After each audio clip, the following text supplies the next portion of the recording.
Olá, alunos, tudo bem com vocês? Hoje a gente vai dar continuidade àquele conteúdo energia e meio ambiente, só que agora a gente vai dar uma ênfase na questão energética alternativa, né? As fontes renováveis e também a produção da energia no Brasil. Então aqui eu já coloco para vocês no primeiro slide as fontes alternativas. Então eu coloquei algumas aqui, né? Uma, duas, três, quatro, cinco, seis, sete, oito. Então, a hidrelétrica a gente já viu, movida a água, né? As usinas hidrelétricas, a eólica movida a vento, solar a radiação solar. A maremotriz é através da maré, né? Movimento vertical da água marinha. A ondomotriz é da onda, aí já é movimento horizontal. A geotérmica é o calor da terra, que você pode utilizar para gerar energia. E a biomassa são o que você planta, né? Os vegetais que você planta, que pode ser aproveitado para geração de energia.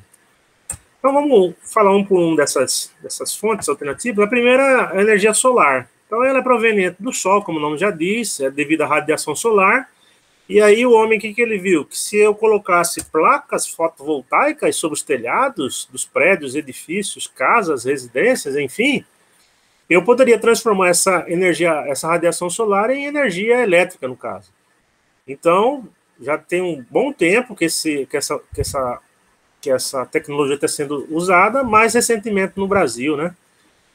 Nós temos aí alguns estados, alguns lugares do Brasil aproveitando essa energia. E aqui em Mato Grosso, também mais recentemente, você tem o uso dessa energia aí em várias residências, aqui em Cuiabá e também no estado de Mato Grosso. Então, essa energia aí ela é proveniente da radiação solar, que capta esse painel fotovoltaico capta essa energia e transforma lá um processo físico, né?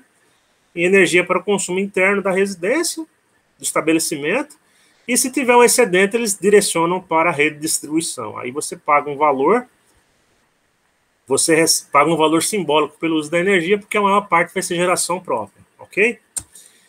O biocombustível, ou a biomassa, é energia proveniente do uso da matéria orgânica que nós plantamos, né, os vegetais, no caso. Então, aqui você tem o quê? O exemplo de um plantio de cana, algodão não, cana, girassol, soja, não é? E você esmagando esse produto, aí beneficiando esse produto, você gera energia. E aqui tem um exemplo do ciclo, né, simplificado do biodiesel. Você planta lá o girassol, planta a mamona, planta a soja, né? Aí você tem o processo de fotossíntese, você extrai esse óleo depois de esmagamento. Lá numa indústria, o óleo vai se transformar em biodiesel e aí vai ser distribuído para os postos de combustíveis, né? Para que você venda lá o biodiesel lá nos veículos de passeio. Já tem alguns veículos de passeio movido a biodiesel, mas é mais para veículo de grande porte, né? Ônibus e caminhões. Mas é uma fonte de energia aí alternativa, menos poluente que as fontes convencionais. Aí você também tem outra forma de você ter a utilização do material orgânico, que é através do biogás. O biogás vai gerar um gás proveniente da decomposição de material orgânico, né? Ou resíduo vegetal, ou resíduo animal, ou o resto de alimento. Então você coloca dentro no biodigestor esse material, ele passa por um processo de fermentação, decomposição e gera um gás, uma parte, né, que você pode utilizar para diversos fins, combustível veicular, eletricidade, gás de cozinha, e outra parte ele gera o quê? Um composto que pode ser utilizado no solo como fertilizante, tá certo? Então uma parte você pode utilizar também para adubação. Aqui tem um esquema simplificado, né? Você pega a matéria orgânica, tanto de origem de restos de alimentos, como também das fezes dos animais, e você coloca lá dentro do biodigestor e a parte de baixo vai gerar o composto, a parte de cima é o gás. E esse gás você vai o quê? Vai utilizar tanto como fonte térmica, como fonte de energia elétrica, como nos veículos automotores. É o biogás. A energia eólica, o nome já diz, proveniente do vento, é quando você utiliza esses grandes cataventos, aqui como se fossem cataventos, nessas grandes centrais eólicas, turbinas eólicas, que têm essas hélices, né, que captam o vento que vem das regiões aqui opostas à posição do catavento. Então, esses ventos vão mover essa hélice aqui pesada, grande, enorme, e a movimentação dessa hélice aqui tem um rotor dentro, né, vai gerar muita energia mecânica que vai ser transformada em energia elétrica dentro de uma turbina. A energia mecânica e cinética, aí você vai ter a rede de distribuição, aí o processo é praticamente igual da hidrelétrica e também da termoelétrica, tá? Então a energia eólica no Brasil tem sido aproveitada bastante, porque nós temos, principalmente no litoral do Nordeste e do Sul, uma quantidade muito grande de ventos. Então, os locais que têm muitos ventos podem ser utilizados para você gerar energia eólica. O único impacto que tem da energia eólica é as aves, né, que geralmente sobrevoam essa região aí, pode sofrer um acidente com essas hélices aí das turbinas eólicas. A energia geotérmica praticamente nós não usamos no Brasil, porque nós não temos as fontes termais aí que você tem sobre ela a usina. Então nós temos locais de águas quentes no Brasil, mas não são aproveitados para a geração de energia geotérmica. No mundo há uma série de usinas geotérmicas, aí, principalmente nos países que têm atividade vulcânica, onde a água no subsolo é bastante aquecida, e essa água aquecendo o solo vira o vapor aí vai ser canalizado para mover turbinas, aí o processo também é igual. Ao mover turbina, gera energia mecânica, que é transformada lá em energia cinética e tal, aí você vai ter energia elétrica, tá? Então, é um processo físico também, esse aqui a área da física tem mais domínio sobre esse processo. Mas você tem o quê? A força do vapor d'água movendo turbina numa fonte de energia geotérmica. Geralmente a geotérmica se encontra em locais onde você tem um lençol freático com água superaquecida, que gera muito vapor, geralmente em áreas de terrenos vulcânicos, próximo a regiões vulcânicas ou próximas a fontes, né, onde você tem atividade vulcânica ali, que faz com que o subsolo seja bastante aquecido. Com relação à estrutura energética do Brasil, ela tem como matriz energética, já é o item 2, a questão dos combustíveis fósseis. Então, praticamente metade do que a gente utiliza aqui como fonte de energia são combustíveis fósseis, e a outra metade são fontes de energia renováveis. O Brasil tem uma dependência menor se comparado ao mundo. A nível de mundo, mais de 80% dos países do mundo, né, a grosso modo, eles utilizam a matriz energética proveniente de combustíveis fósseis. O Brasil está em torno de 50% a 50%. 50% combustíveis fósseis e 50% energia renovável, mais ou menos isso. Então, a gente tem uma dependência, sim, de matriz energética dos combustíveis fósseis, mas não é tão grande como são dos países, aí, a maior parte dos países. Nós utilizamos também outras fontes. E as fontes que nós utilizamos, entre elas, é a água, né? Então, a água para geração de energia elétrica, né, através de usinas hidrelétricas, lhe dá o que a gente chama de energia hidrelétrica. Então, hoje, só para você ter uma ideia, dos 100% da energia elétrica obtida no Brasil, 60% dela é através da água. Então, a importância da água para a geração de energia elétrica no Brasil é fantástica. Aí você vai ter 9% aqui de biomassa, 8% de eólica. Então, só aí, com mais 1% de nuclear, você vai ter 78% da energia aí, com exceção do nuclear, 70%, mais de 70% de energia renovável. Então, você vai ter uma dependência da matriz elétrica não renovável de cerca de 20 e poucos por cento. Então, nem se compara a nível de mundo, né? Vocês acabaram de ver que muitos países do mundo têm uma dependência muito grande da matriz elétrica de outras fontes que não sejam renováveis. Só que o problema da energia hidrelétrica é que ela depende das chuvas. Então, ocorreram anos no passado que você teve um volume de chuva menor do que é o comum, e você teve o problema de falta de recursos para gerar essa energia, que é a própria água. Então, os reservatórios das barragens secaram, automaticamente você tem um volume menor de água para geração de energia elétrica. Aí, quando você não consegue gerar energia elétrica em uma usina hidrelétrica, você parte para a termoelétrica. Só que na termoelétrica, o custo para produção do quilowatt é maior do que na hidrelétrica. Então, início dos anos 2000 para cá, nós tivemos problemas de racionamento, principalmente em 2001, 2002, onde o governo teve que impor à população uma multa na sua conta de energia se ela não consumisse aquela média estabelecida pelo próprio governo. Então, a situação estava tão difícil para o governo federal que ele teve que o quê?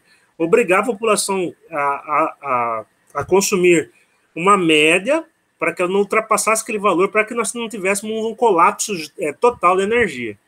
O sistema, naquele momento, ainda era um sistema robusto, mas não era interligado. E, a partir de então, o governo começou a interligar o sistema, ou seja, todas as regiões que produziam energia, eles produziam para aquelas áreas, e você não tinha como ter uma relação entre as áreas. Hoje não, hoje você tem a energia produzida em todo o Brasil sendo distribuída por todo o Brasil, então o sistema é totalmente interligado. Então, a partir dos anos 2000, com essa crise aí do racionamento, você teve um aumento na produção de energia, que agora sim consegue praticamente acompanhar o consumo de energia que ocorre no Brasil. O setor que mais consome energia elétrica é o setor industrial, o setor secundário. Tá? Apesar de aqui mostrar no gráfico, né, que você tem praticamente um encontro bastante interessante entre a oferta e a demanda de energia. Só que aqui, ao longo dos anos, tem aumentado o número de usinas hidrelétricas. O Brasil também incorporou algumas usinas termoelétricas e tem aumentado a demanda, tá? A oferta também dessa energia.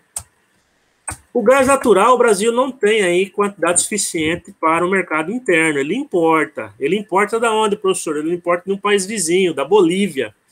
A maior parte do gás que nós utilizamos aqui no setor industrial, que é o que mais consome, né, o setor das indústrias, é proveniente da Bolívia, que chega aqui até nós via gasodutos. Então, vocês se lembram lá no conteúdo anterior, quando você extrai o petróleo, o primeiro que sai no processo de perfuração é o gás. Aí esse gás é canalizado e ele vai ser canalizado nos gasodutos que distribuem esse gás, aí, o petróleo em estado gasoso, para diversas atividades industriais dentro do território nacional. Sendo que o Brasil é dependente, tá, de gás natural.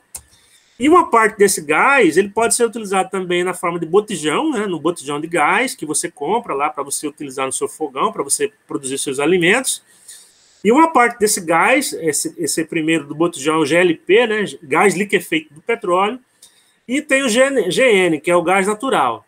Esse aqui, ele é menos comum, mas ele é encontrado geralmente em áreas de condomínios, de edifícios, de prédios, de casas, onde você vai ter, em algumas cidades, o fornecimento de gás. Tá?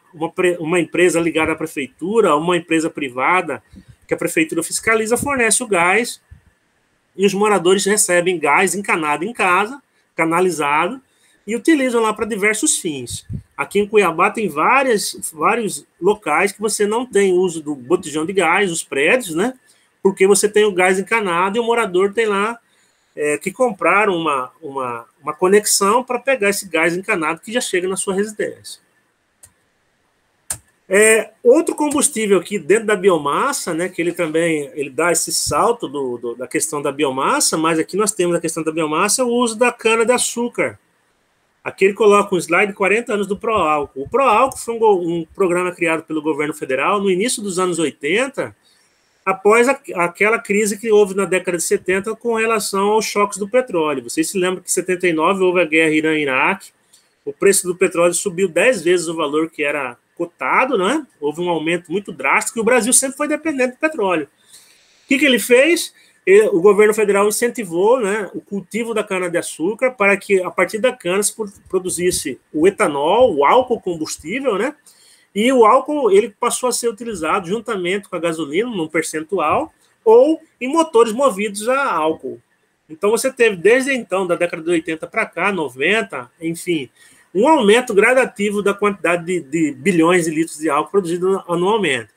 E a partir de 2007, 2008 para cá, a partir dos anos 2000, muitos veículos já vieram de fábrica com motor bicombustível, o chamado flex, né?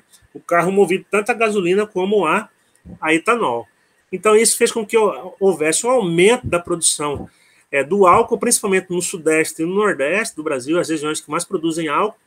Porém, você tem o quê? Você tem um problema de impacto ambiental, porque até bem pouco tempo atrás, hoje nem tanto, a extração da cana tinha que se dar com a queima do capim que envolve a cana. Então, o trabalhador, para entrar nesse canavial, tem que queimar o capim para depois ele ir lá e derrubar o arbusto da cana, o boia-fria. Hoje não, hoje tem as colheitadeiras de cana que entram dentro do matagal da cana e não vai ter problema de capim, vai lá e extrai o arbusto da cana, tá? Então, essa questão das queimadas reduziu-se bastante, porque hoje já tem a colheitadeira fazendo o trabalho no lugar das pessoas. Reduziu-se bastante a mão de obra no campo para colher a cana-de-açúcar. Outro impacto é que houve a concentração das terras com os grandes produtores.